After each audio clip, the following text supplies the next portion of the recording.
Peter Pan by J.M. Barrie, and we pick our story up just as the children are taking flight to Neverland. Second to the right and straight on till morning. That, Peter had told Wendy, was the way to Neverland, but even birds carrying maps and consulting them at windy corners could not have sighted it with these instructions. Peter, you see, just said anything that came into his head. At first his companions trusted him implicitly, and so great were the delights of flying that they wasted time circling round church spires or any of the tall objects on the way that took their fancy. John and Michael raced, Michael getting a start. They recalled with contempt that not so long ago they had thought themselves fine fellows for being able to fly round a room. Not so long ago, but how long ago? They were flying over the sea before this thought began to disturb Wendy seriously. John thought it was their second sea, and their third night. Sometimes it was dark, and sometimes it was light, and now they were very cold, and again too warm. Did they really feel hungry at times, or were they merely pretending because Peter had such a jolly new way of feeding them? His way was to pursue birds who had food in their mouths suitable for humans and snatch it from them.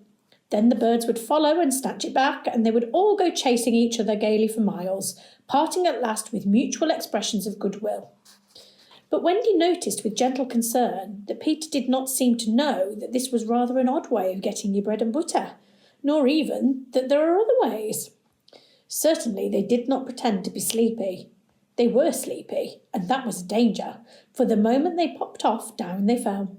The awful thing was that Peter thought this funny. "There he goes again," he would cry gleefully as Michael suddenly dropped like a stone.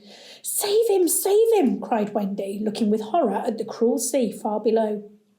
Eventually Peter would dive through the air and catch Michael just before he could strike the sea, and it was lovely the way he did it, but he always waited till the last moment, and you felt it was his cleverness that interested him, and not the saving of human life. Also, he was fond of variety, and the sport that engrossed him one moment would suddenly cease to engage him, so there was always the possibility that the next time you fell, he would let you go.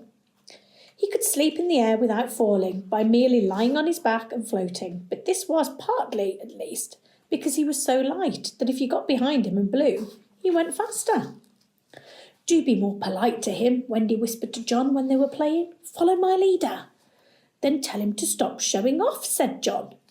When playing Follow My Leader, Peter would fly close to the water and touch each shark's tail in passing, just as in the street you may run your finger along an iron railing. They could not follow him in this with much success, so perhaps it was rather like showing off, especially as he kept looking behind to see how many tails they missed. "You must be nice to him," Wendy impressed on her brothers. "What could we do if he were to leave us?" "We could go back," Michael said. "How could we ever find our way back without him?" "Well, then we would go on," said John. "That is the awful thing, John. We should have to go on, for we don't know how to stop." This was true. Peter had forgotten to show them how to stop. John said that if the worst came to the worst, all they had to do was to go straight on, for the world was round, and so in time they must come back to their own window. I wonder how the rest of the story unfolds. Have a read of Peter Pan and see what adventures lie in store once they reach Neverland.